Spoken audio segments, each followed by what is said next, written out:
Shalom, saudaraku yang dikasihi oleh Tuhan kita Yesus Kristus. Jumpa lagi dengan saya, Bram Manaha, dan kali ini kita akan membahas sebuah topik, yaitu tujuan doa syafaat bagi orang Kristen.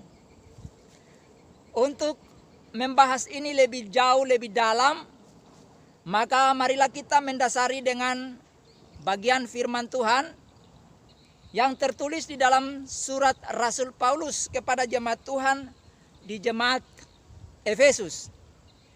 Demikian firman Tuhan. Itulah sebabnya aku sujud kepada Bapa, yang daripadanya semua turunan yang di dalam sorga dan di atas bumi menerima namanya. Aku berdoa supaya Ia menurut kekayaan kemuliaannya menguatkan dan meneguhkan kamu oleh Roh-Nya di dalam batinmu, sehingga oleh imanmu Kristus diam di dalam hatimu dan kamu berakar serta berdasar di dalam kasih. Aku berdoa supaya kamu bersama-sama dengan segala orang kudus dapat memahami betapa lebarnya dan panjangnya dan tingginya dan dalamnya kasih Kristus, dan dapat mengenal kasih itu sekalipun ia melampaui segala pengetahuan.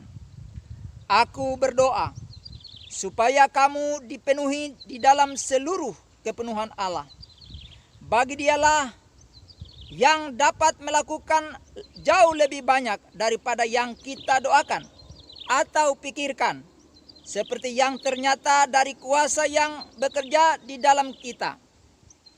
Bagi Dialah kemuliaan di dalam jemaat dan di dalam Kristus Yesus turun-temurun sampai selama-lamanya. Amin. Saudaraku yang dikasihi Tuhan, tujuan doa syafaat bagi orang Kristen. Seringkali kita melakukan yang namanya doa syafaat, tapi ada banyak orang dalam prakteknya salah atau kurang tepat di dalam praktikumnya.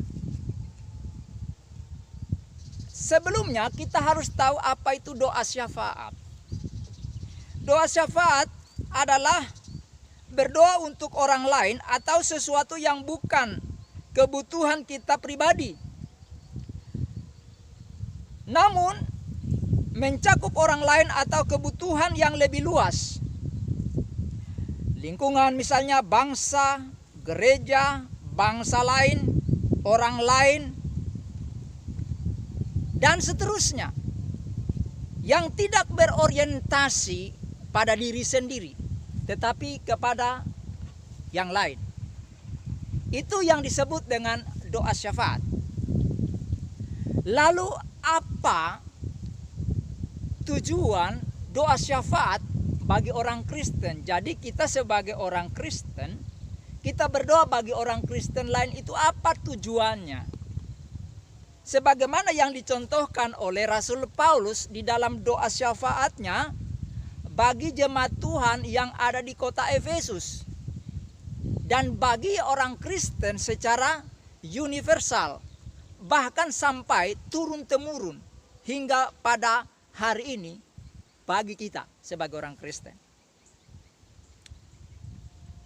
Tujuan daripada doa syafaat bagi orang Kristen, yang pertama, iman mereka dikuatkan dan diteguhkan oleh Roh Kudus dalam batin mereka. Itu tujuan yang pertama, sebagaimana yang tertuang di dalam Efesus pasal 3 ayat 16 ini, di mana di situ dikatakan, aku berdoa supaya Ia menurut kekayaan kemuliaannya menguatkan dan meneguhkan kamu oleh Roh-Nya di dalam batinmu. Jadi tujuan kita mendoakan orang Kristen lain itu supaya mereka dikuatkan dan diteguhkan iman mereka, dan yang meneguhkan itu adalah Roh Kudus atau Allah itu sendiri di dalam batin mereka. Itulah sebabnya Rasul Paulus di dalam kitab Roma mengatakan bahwa barang siapa yang mengaku dengan mulutnya dan percaya dalam hatinya atau batinnya, ia selamat. Karena situasi jemaat Tuhan di kota Roma itu dalam dilema tatkala mereka dalam tekanan yang sangat masif oleh pemerintahan Kaisar Nero, di mana siapa yang mengaku Tuhan lain selain daripada Kaisar Nero, maka mereka dibunuh. Nah, jadi hal yang sama Rasul Paulus doakan supaya jemaat Tuhan yang ada di kota Efesus itu, mereka dikuatkan dan diteguhkan iman mereka kepada Yesus Kristus oleh Roh Kudus. Karena hanya Roh Kudus yang mampu meneguhkan dan menguatkan iman mereka kepada Yesus Kristus. Tanpa Roh Kudus, mereka tidak kuat. Jadi tujuan kita berdoa untuk orang Kristen lainnya adalah kita berdoa supaya orang-orang Kristen itu, baik yang kita kenal maupun yang tidak kita kenal, mereka imannya itu diteguhkan dan dikuatkan oleh Roh Kudus di dalam batin mereka, dalam hati mereka. Sehingga mereka tidak mudah terpengaruh dengan ajaran-ajaran sesat atau tipu muslihat orang lain yang ingin menarik mereka dari iman mereka kepada Yesus Kristus, kepada Tuhan atau Allah yang lain. Nah, ini yang pertama yang harus kita doakan. Jadi mulai hari ini saudara belajar untuk mendoakan orang lain kalau bersyafaat untuk orang lain, baik di dalam persekutuan-persekutuan ibadah, baik itu pada hari Minggu ataupun hari-hari di luar hari Minggu, baik itu kebaktian pemuda remaja, kaum ibu, kaum bapak, kaum manula, anak sekolah minggu dan lain sebagainya. Saudara berdoa supaya mereka itu imannya mereka diteguhkan oleh Roh Kudus, oleh Roh Allah, agar mereka menjadi kuat di dalam batin itu. Itu hal yang pertama yang ketika kita berdoa syafaat, itu tujuan utamanya. Kita harus lakukan itu. Jangan Anda berdoa untuk diri Anda sendiri. Itu bukan bersyafaat. Kalau Anda berdoa untuk diri Anda sendiri, itu untuk di rumah. Anda di rumah saja berdoa dengan keluarga saudara atau doa pribadi. Saudara doakan itu. Seperti Tuhan Yesus katakan, kalau engkau berdoa masuklah di dalam kamarmu, kemudian kunci pintu, lalu kamu berdoa kepada Bapamu yang di sorga yang tersembunyi. Maka dia yang tersembunyi akan menjawab doamu itu. Nah itu saudara lakukan itu di rumah. Saudara tidak perlu lakukan itu di dalam kebaktian-kebaktian umum gitu. Yang kedua, tujuan doa syafaat bagi orang Kristen yang kedua adalah supaya Kristus tinggal dan berakar dalam hati mereka. Jadi, ketika kita berdoa, maka kita berdoa supaya Kristus, Tuhan Yesus Kristus, benar-benar tinggal. Bukan hanya tinggal, tapi berakar dalam hati mereka. Sebagaimana di dalam ayat 17. Sehingga oleh imanmu Kristus diam di dalam hatimu dan kamu berakar serta berdasar di dalam kasih. Kalau kita berdoa supaya Kristus tinggal dan bukan hanya tinggal tetapi berakar, maka mereka akan jadi kuat. Karena akar itu akan merambat. Akar pohon itu berambat masuk sampai ke dalam. Bahkan dia nanti akan memeluk entah batu atau kayu atau apa yang ada di dalam tanah itu. Sehingga membuat dia menjadi kokoh dan kuat. Tidak mudah untuk roboh.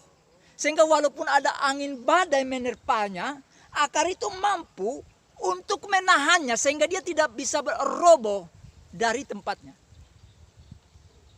Jadi kita pun berdoa supaya orang Kristen itu, Kristus benar-benar tinggal di dalam diri mereka dan berakar kuat. Sehingga kalaupun mereka dipengaruhi oleh apapun atau mengalami masalah apapun, mereka tidak mudah untuk roboh. Mereka tidak mudah untuk jatuh. Mereka tidak mudah untuk melakukan dosa, apalagi meninggalkan Tuhan Yesus. Ini penting. Makanya penting untuk kita saling mendoakan satu dengan yang lain antara sesama orang Kristen, sesama orang percaya kepada Yesus Kristus. Nah, dalam hal ayat yang sama, tujuan doa yang ketiga adalah supaya iman mereka berdasar di dalam kasih Tuhan. Jadi kita juga berdoa bagi orang Kristen lain supaya iman mereka kepada Yesus Kristus itu berdasar, dan dasarnya itu adalah kasih Tuhan. Kasih tanpa syarat, kasih tanpa menuntut banyak, kasih yang hanya memberi, bukan kasih yang menerima saja. Jadi kita punya dasarnya yang kuat. Jadi ketika kita beribadah kepada Tuhan, itu dasarnya karena kita mengasihi Tuhan. Dasarnya karena kita mengasihi sesama saudara seiman, sehingga kita mau datang bertemu, kita berfellowship bersama, kita beramai-ramai dalam sukacita ilahi, memuji, memuliakan nama Tuhan, mempersembahkan hal yang terbaik dalam diri kita kepada Tuhan kita yang kita cintai. Ini yang perlu kita doakan bagi saudara-saudara kita Kristen. Ya, saudara jangan hanya berdoa untuk orang Kristen satu komunitas, dalam satu denominasi, satu aliran. Tetapi saudara berdoa untuk semua orang Kristen di berbagai pelosok dunia ini yang percaya kepada Yesus Kristus. Kita perlu menaikkan syafaat kita kepada mereka. Mereka akan menjadi kuat apabila setiap kita orang Kristen saling mendoakan, maka kita menjadi kuat, saudara. Itu tujuan yang ketiga.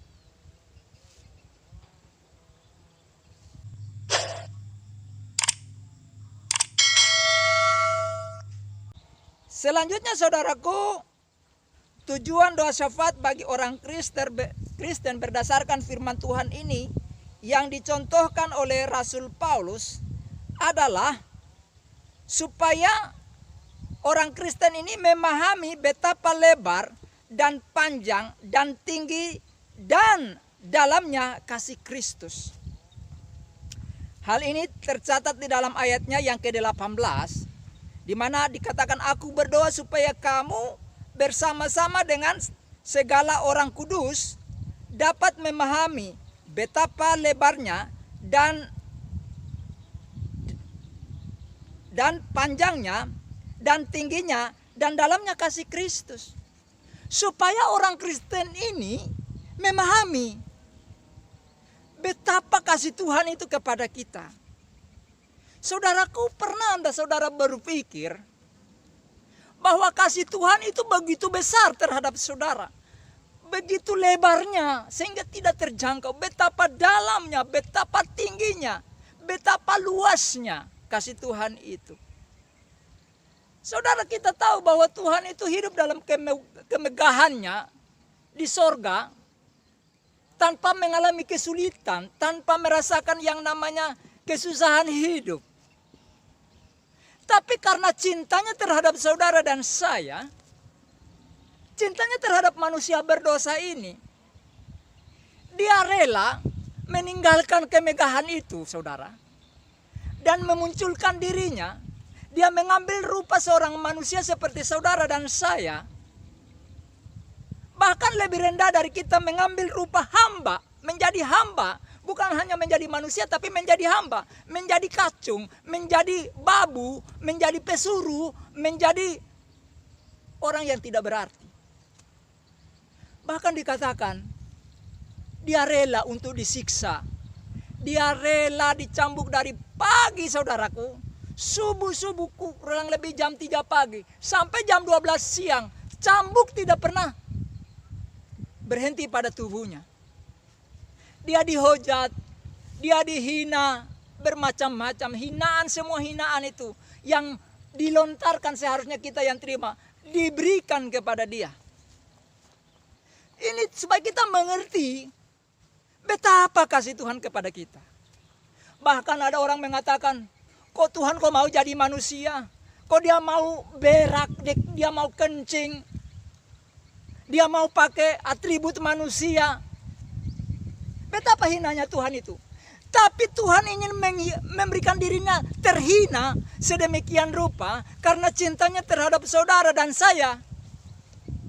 Dan ini yang harus kita doakan supaya orang Kristen mengerti agar mereka tidak meninggalkan Kristus lalu mengikuti kekonyolan dunia ini, kebodohan dunia ini, menyembah kepada Tuhan yang tidak pernah membuktikan kasih-Nya kepada orang-orang yang percaya kepada Dia. Tuhan kita memberikan bukti yang sangat akurat dan valid betapa cintanya kepada kita. Nah, ini yang harus kita doakan supaya orang Kristen mengerti agar tidak meremehkan keselamatan yang diberikan oleh Yesus Kristus. Sehingga tidak menyia-nyiakan kasih Tuhan yang begitu dalam, lebar, luas, dan tingginya ini. Kita doakan tujuan doa syafaat kita supaya mereka mengerti kasih Tuhan yang begini hebatnya. Jadi bagi saudara yang sudah menyaksikan pemaparan yang saya sampaikan saat ini, semoga itu memberkati saudara, dan jangan lupa supaya hal ini bisa sampai kepada orang lain. Marilah saudara berkemurahan untuk melike-nya. Kemudian saudara berikan jari Anda untuk menekan tombol subscribe. Silakan saudara komentar di kolom komentar yang tersedia. Saya akan dengan setia untuk menjawab setiap komentar saudara. Apapun itu komentarnya, baik itu komentarnya baik ataupun komentarnya buruk, saya akan menjawabnya kepada saudara. Dan jangan lupa untuk share kepada setiap orang, baik saudara kenal ataupun tidak, melalui media-media yang ada, yang telah Tuhan melalui manusia diciptakan, disediakan untuk kita berkomunikasi, memberitakan kabar baik, memberitakan Injil, memberitakan Yesus Kristus kepada orang lain. Baik itu keluarga saudara, teman saudara, baik yang Kristen maupun non-Kristen. Agar mereka juga mengetahui kebenaran ini, sehingga mereka, semoga Roh Kudus jamah, sehingga mereka juga bisa diselamatkan. Dan bunyikan lonceng notifikasinya agar saudara tidak ketinggalan dengan video-video saya yang terupdate. Sampai jumpa pada video selanjutnya. Tuhan Yesus memberkati saudara. Shalom alaikum. Haleluya. Amin.